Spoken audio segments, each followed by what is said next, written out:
uma série de heróis da fé que foram levantados por Deus, mesmo tendo uma condição totalmente desfavorável, mas o Senhor levanta homens para que Ele possa honrar o seu nome através da vida deles. Todas as vitórias que nós recebemos em nossa vida por meio de Cristo Jesus jamais será para glorificar ou exaltar os feitos sobre nós, mas isso tudo deve ser para glorificar e exaltar o nome santo do Senhor em nossa vida.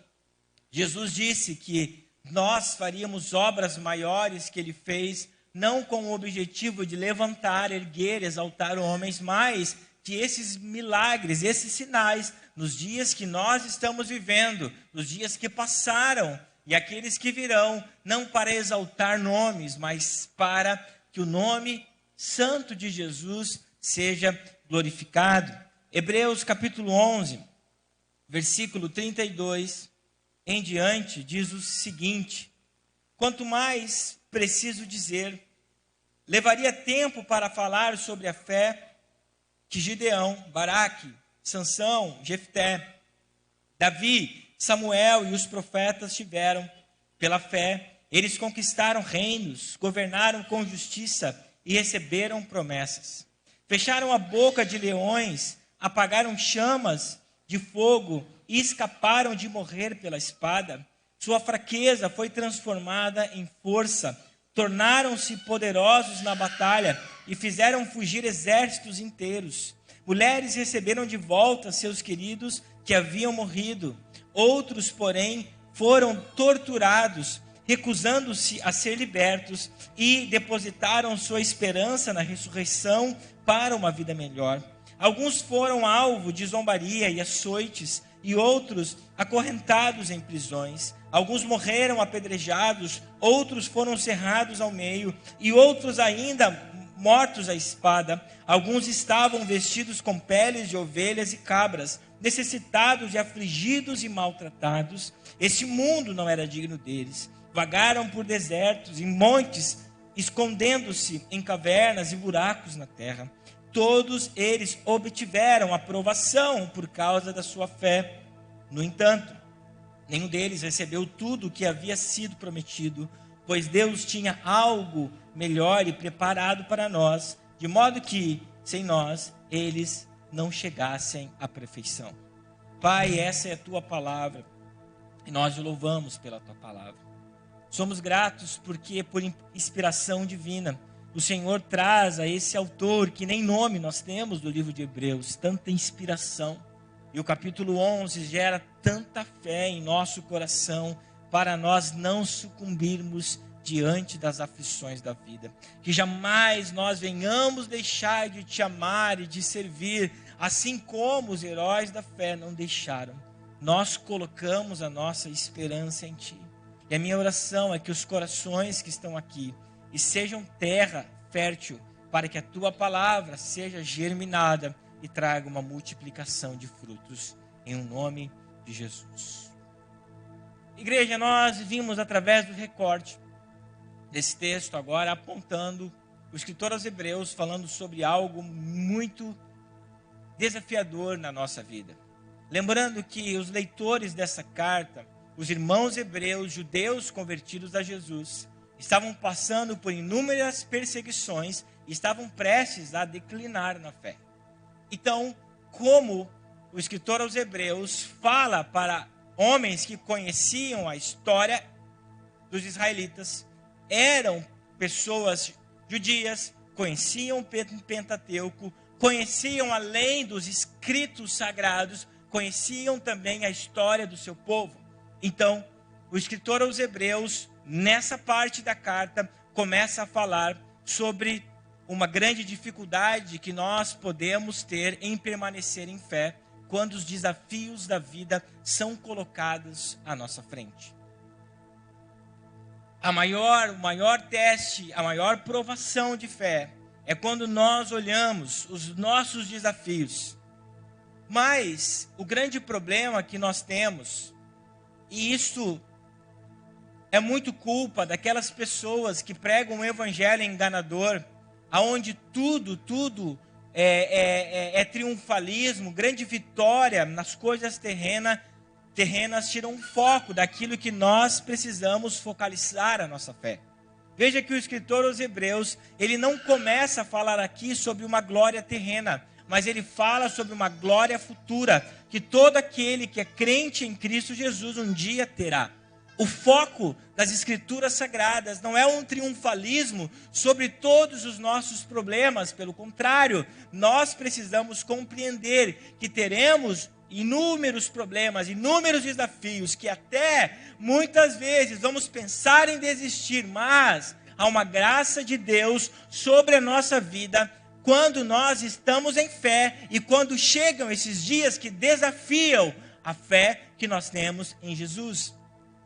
Jesus, ele jamais prometeu um triunfalismo, pelo contrário.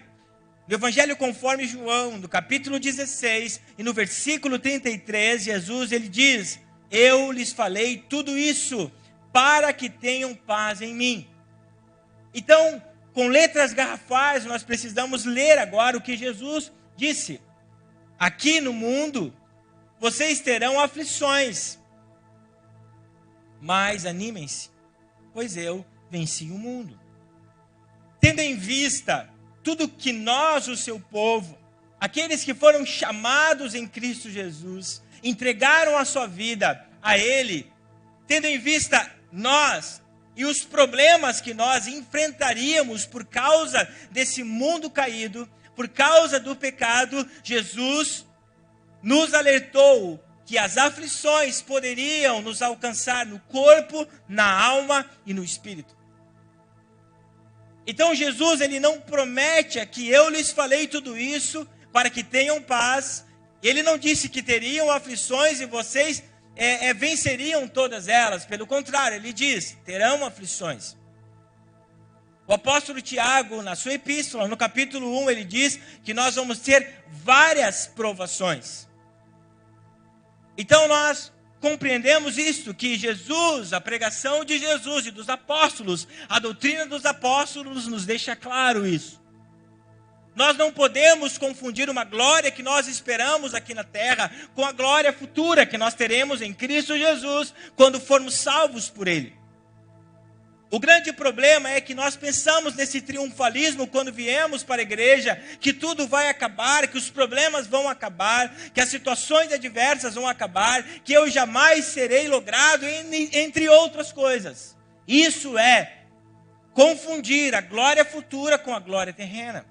E também nós não vamos viver uma vida miserável aqui na terra, porque nós temos Cristo por nós.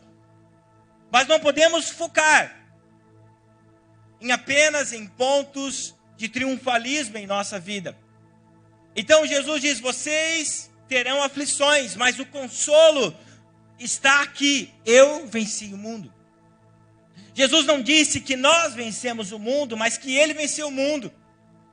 Jesus na cruz, Ele disse uma palavra muito importante. No Evangelho conforme João, no capítulo 19, no versículo 30, o evangelista João, ele diz que quando Jesus morreu, ele falou, tudo está consumado. E eu amo essa palavra no original, que é tetelestai.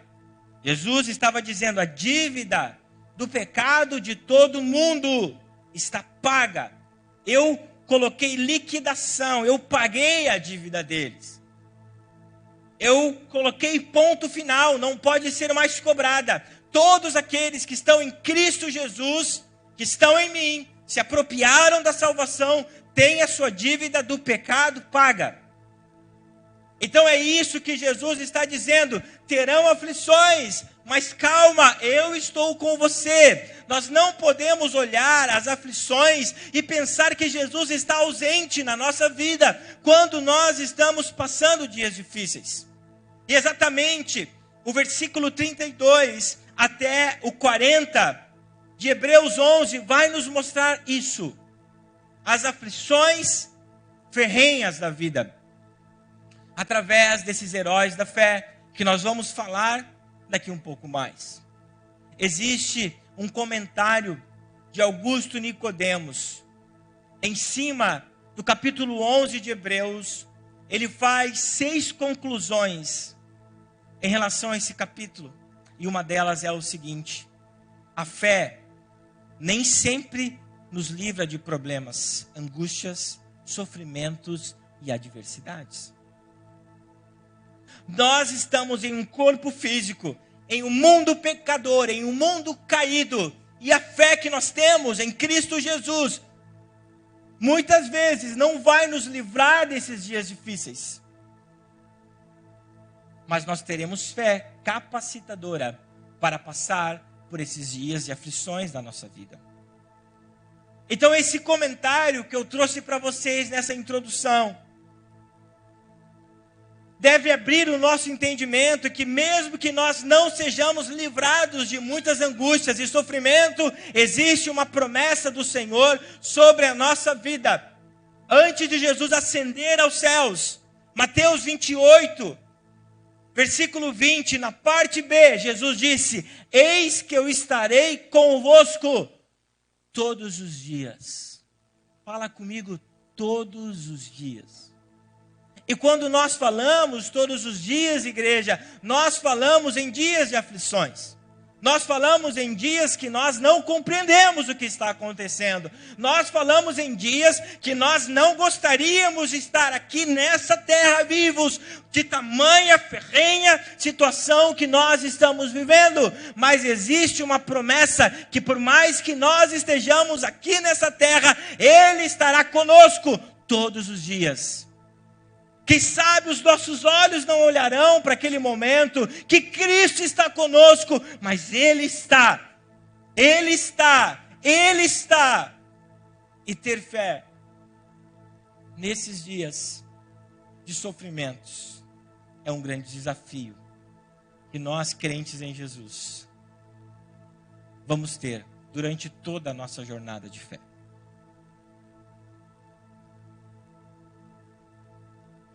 Indo para o texto, versículo a versículo, Hebreus 11, 32, nós vamos ver de uma forma progressiva, que acontece desde o versículo 1.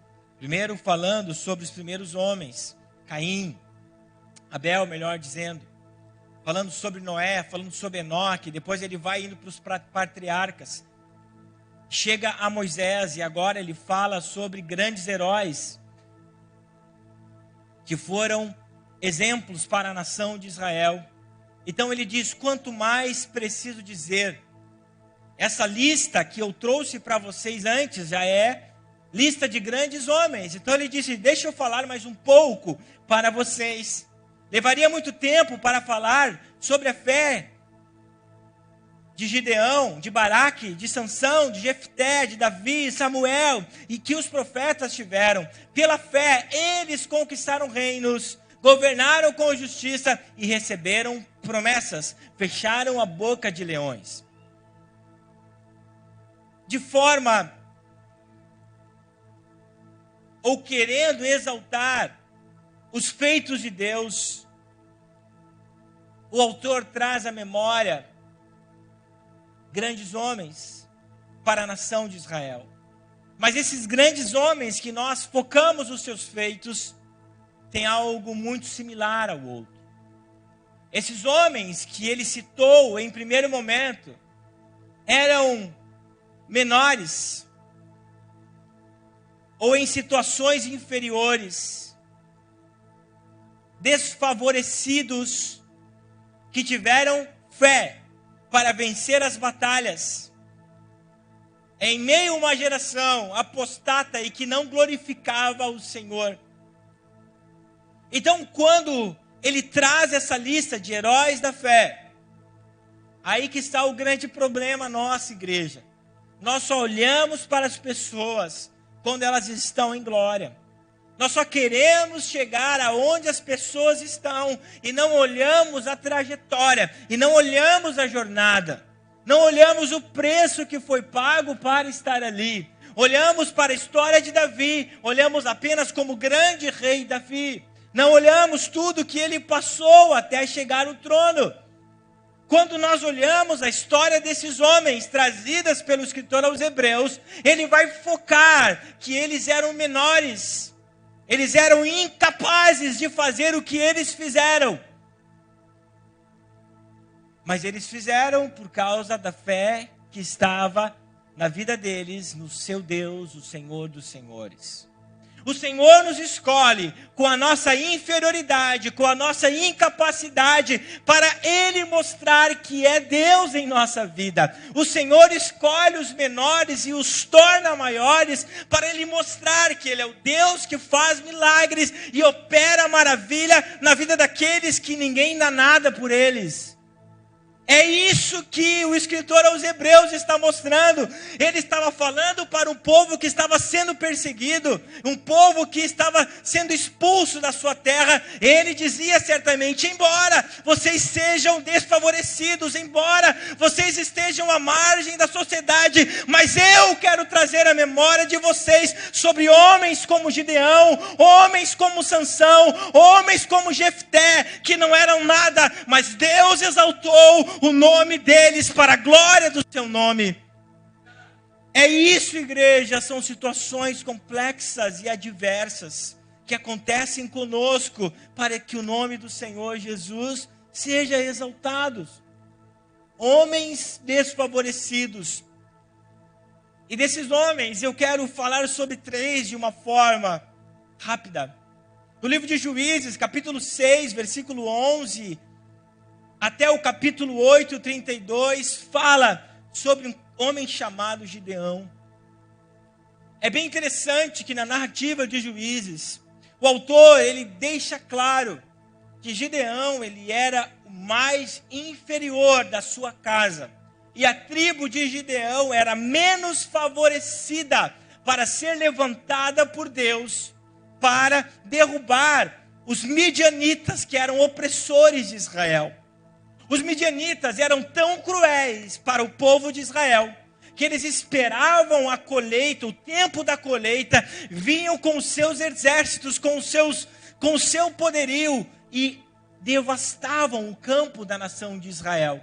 Gideão era tão medroso, que quando o anjo do Senhor vai ter com ele, ele estava malhando trigo no lagar.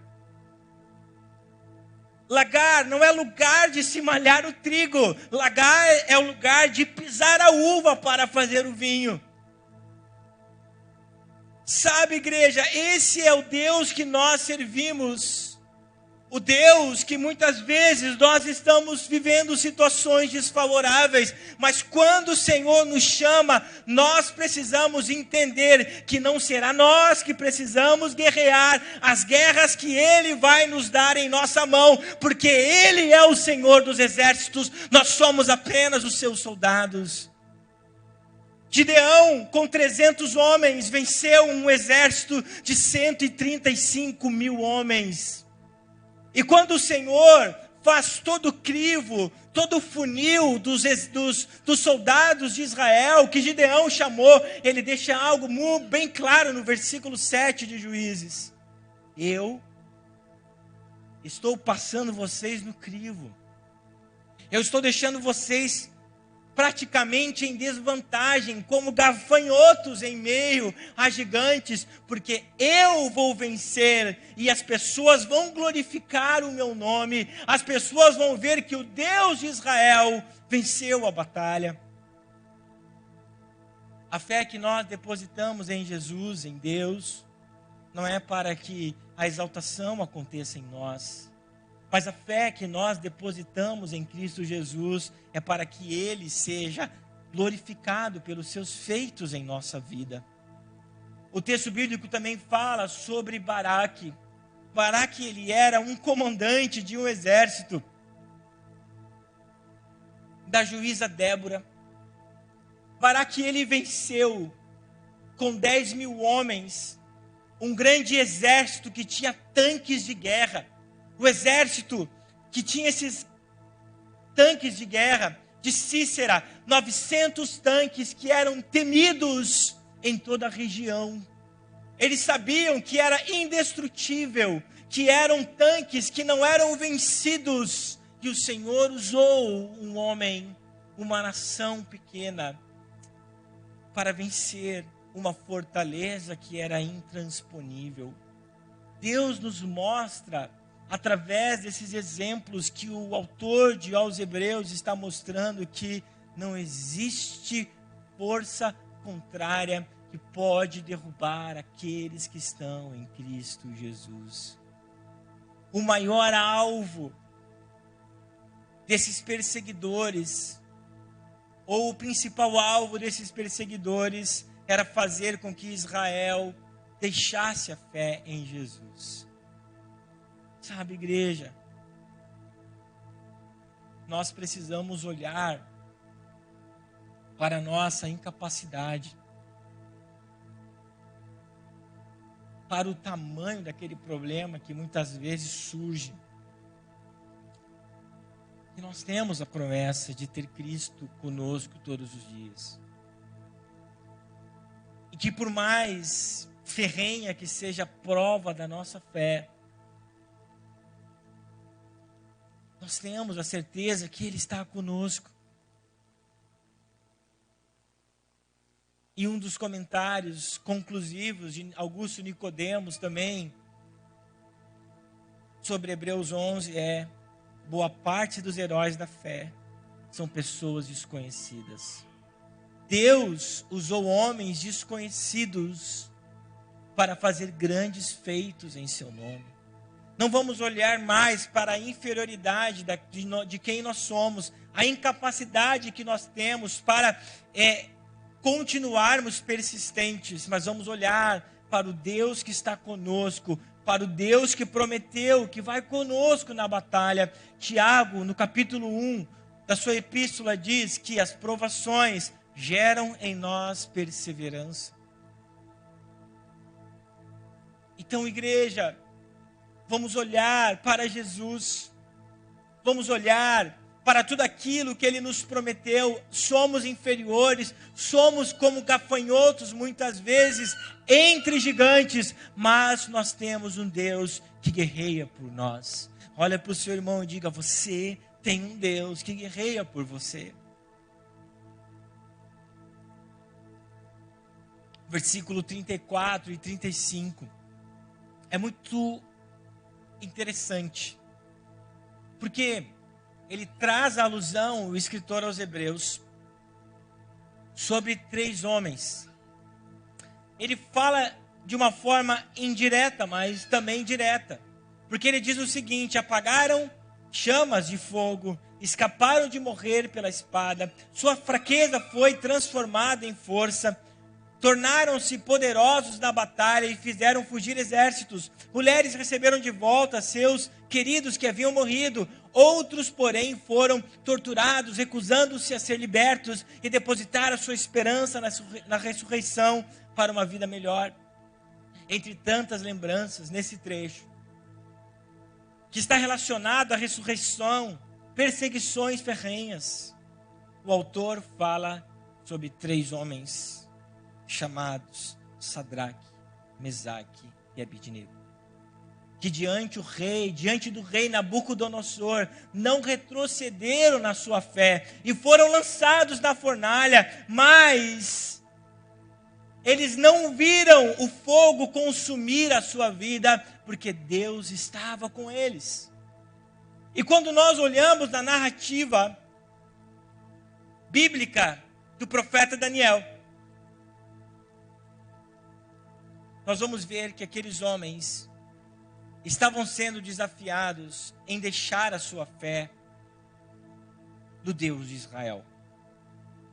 E nós trazemos para a nossa realidade quantas vezes existem domínios das trevas que querem fazer que nós deixamos de servir o nosso Deus, o Deus Todo-Poderoso. Quantas vezes, de forma sutil, de formas que são claras, nós somos colocados em fornalhas para desonrar o nome do Senhor e sucumbirmos na fé. Sadraque, Mesaque e Abidnego É muito interessante que a narrativa do profeta Daniel e do livro de Daniel, como também a narrativa de Hebreus, fala-nos que eles foram lançados da fornalha. O texto não diz que eles foram poupados da fornalha, mas que eles foram lançados em meio ao fogo. Muitas vezes nós seremos lançados em meio ao fogo, mas isto não quer dizer que Deus não está conosco.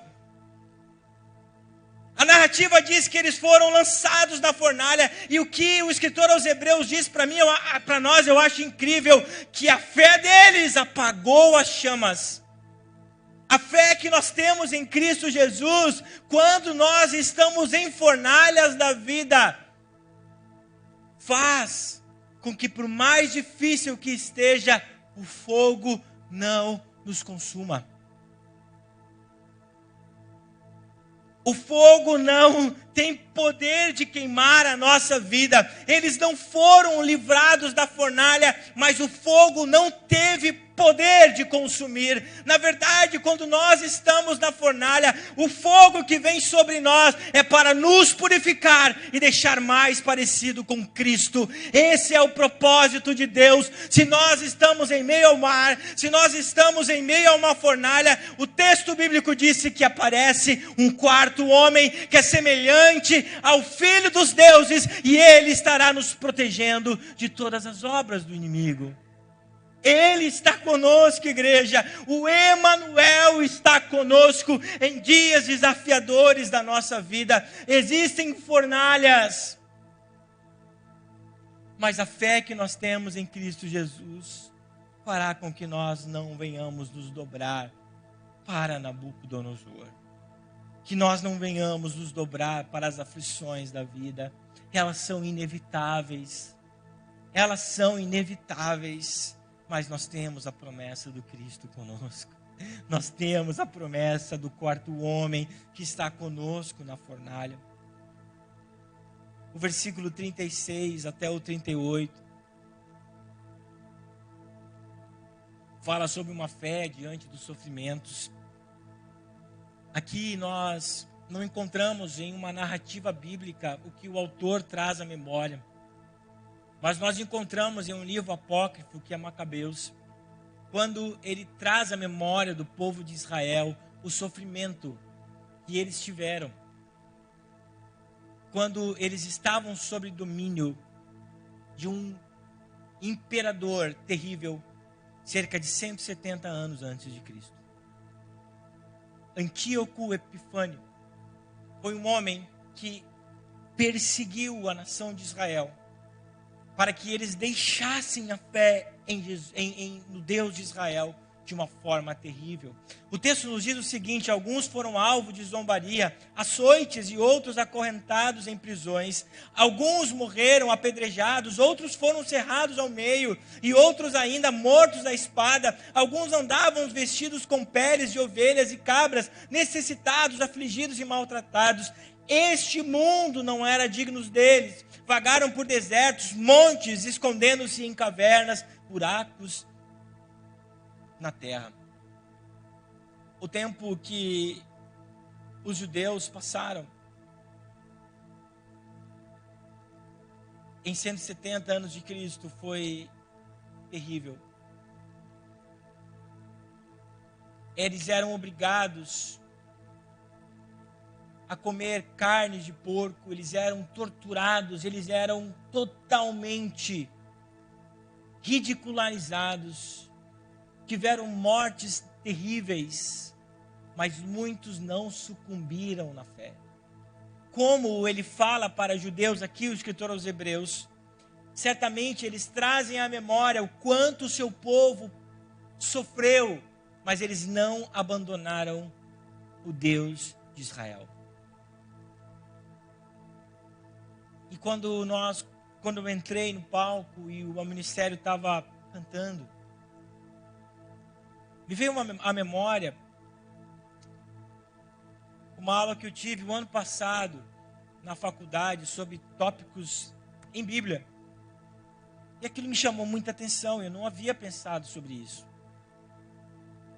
Meu professor dizia o seguinte: gente, essas pessoas como Estevão, os apóstolos que morreram, a maioria deles, todos, exceto João, que foram mortos. A tradição judaica fala que Isaías foi partido ao meio. Não desistiram da fé, é porque sobre eles, naquele momento, veio uma graça especial de Deus, para que eles não voltassem atrás. A narrativa em Atos fala que quando Estevão estava morrendo, ele diz que viu o céu se abrindo sobre a vida dele. Sabe, igreja, por isso que eu acredito que quando nós estamos passando dias terríveis e difíceis, há uma graça de Deus especial para nós conseguirmos suportar o nível de aflição que nós estamos passando. Por isso que nós não estamos sozinhos. Por isso que nós não sucumbimos na fé. Porque nós depositamos toda a nossa fé em Jesus. Porque nós colocamos toda a nossa expectativa nele. Por mais difícil que seja, não é do ser humano que vem uma tamanha coragem para não retroceder, para não desistir diante da morte. Esses irmãos que nós olhamos na janela 10/40, que são mortos quase que diariamente e não deixam a sua fé. Existe uma graça que Deus deposita na vida daqueles homens para que eles não desistam. E sabe, nessa noite, diante de tantas coisas que você tem passado na sua vida, primeiro, meu irmão, você não pode desistir. E porque você não pode desistir, você precisa clamar pelo Senhor, que Ele derrame essa graça sobre a sua vida. A mesma graça que, quando foi aquecida tantas vezes mais a fornalha, Sadraque, Mesaque e Abednego não retrocederam. A mesma graça que os apóstolos tiveram quando foram mortos, não retrocederam. A mesma graça que Estevão teve quando foi apedrejado e não retrocedeu. Existe uma graça sobre a vida daqueles que são fiéis, que Deus derrama para que eles possam viver por fé em meio aos sofrimentos. O ministério pode subir. E Hebreus, versículo 39 e 40... fala sobre algo impressionante, porque o escritor aos Hebreus, ele conecta agora a igreja de Cristo junto com essa história dos heróis da fé. O versículo 39 até o 40 fala o seguinte: todos eles obtiveram aprovação por causa da sua fé. No entanto, nenhum deles recebeu tudo que havia sido prometido. Pois Deus tinha algo melhor preparado agora para nós. De modo que, sem nós, eles não chegariam à perfeição. O escritor aos Hebreus está dizendo: eles não alcançaram o que era perfeito, porque ainda Cristo não havia morrido na cruz. Esses homens, heróis da fé, foram justificados pela fé salvadora que somente Cristo Jesus pode nos dar. Então o escritor aos Hebreus disse: eles não alcançaram a perfeição, mas agora vocês, diante de todos esses problemas, diante de todas essas aflições, existe o Cristo, o sangue do Cordeiro sobre a sua vida. Isto é, capítulo 10, versículo 39 em diante, o autor vai dizer em Hebreus que o justo viverá pela fé. E um pouco antes ele diz: tenham calma, ele virá e não tardará. Cristo veio por nós para morrer por nossas aflições. Por mais sofrimento que nós venhamos ter, existe uma graça. Existe uma graça. Eu quero que você feche os olhos durante 1 minuto e diga: existe uma graça. E que você se alegre e diga: existe uma graça. Existe uma graça. Existe uma graça. Eu não sei, irmãos, mas existem irmãos queridos que sofrem tanto, mas existe uma graça. Existem tantas coisas que nós não temos, desejamos e queremos, mas existe uma graça de Deus sobre a vida daqueles que são fiéis e não sucumbem na fé. Não é a sua força. Quem sabe você tem buscado por sua força. Deus está dizendo para nós que os heróis da fé não foi por eles, mas é porque existia uma graça especial de Deus sobre a vida deles. Você não é capaz sozinho de enfrentar os seus problemas. Você não é capaz sozinho de enfrentar dias difíceis. Você precisa dessa graça. Você precisa da graça de Sadraque, Mesaque e Abednego. Você precisa da graça de Gideão, a graça de Jefté, a graça de Baraque, a graça de Isaías, a graça dos apóstolos e a graça que o Senhor Jesus derramou por todos na cruz. A graça que nos abraça. Ah, Jesus, sinto o Senhor te abraçando nessa noite. Uma graça. Há uma graça quando estou em meio ao fogo. Há uma graça quando estou diante de exércitos gigantescos. Há uma graça quando estou em meio aos meus inimigos. Há uma graça quando eu não tenho mais forças. O Senhor está te dando graça nessa noite. Visita-nos, Espírito Santo. Visita-nos, Espírito Santo. Visita o teu povo nessa noite, ó Espírito Santo. Aqueles que estão sofrendo, aqueles que estão angustiados, visita com tua graça nessa noite.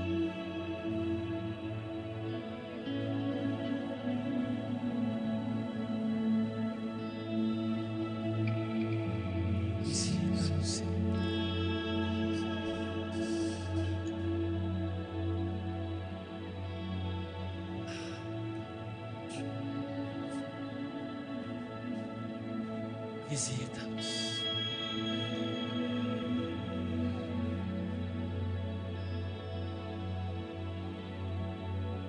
Vem sobre a tua igreja nessa noite, Jesus. Recolhe aquelas lágrimas. Traz um bálsamo no coração ferido. Traz a esperança para a terra assolada. Há remédio em ti, Jesus. Traz ressurreição para aquele coração abatido. Traz a certeza que em meio ao fogo nós não seremos queimados. Não temas, porque eu te remi, chamei-te pelo nome, tu és meu. Quando passares pelo fogo, ele não te queimará. Quando passares pelas águas, elas não te afogarão. Não temas, não tenha medo.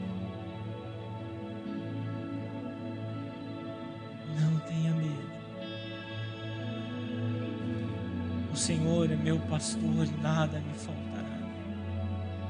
Ele me faz repousar em verdes pastos. Guia-me pela vereda da justiça e por amor de seu nome. Ainda que eu passar pelo vale de sombra e de morte, a tua vara e o teu cajado está comigo.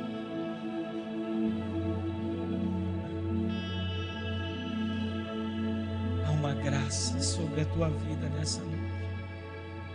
Há uma graça sobre o teu casamento, há uma graça sobre os teus filhos, há uma graça sobre a tua saúde, há uma graça sobre os teus projetos, há uma graça sobre o teu sonho, há uma graça de Deus sobre a sua vida.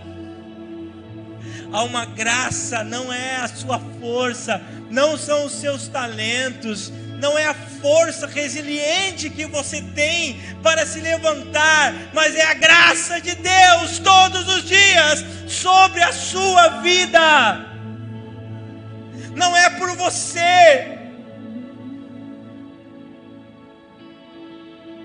Deus fez isso com Gideão. Eu vou reduzir o máximo possível esse exército, para que o povo veja que eu sou o seu Deus.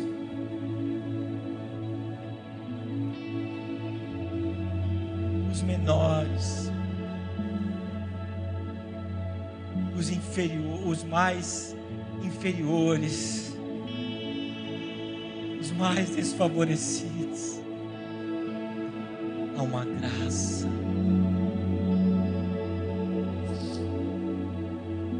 Há uma graça.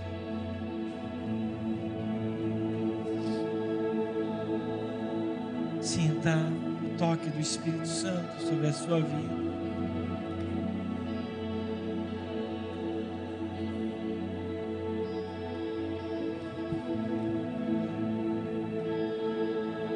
Em meio ao seu sofrimento, a graça está com você.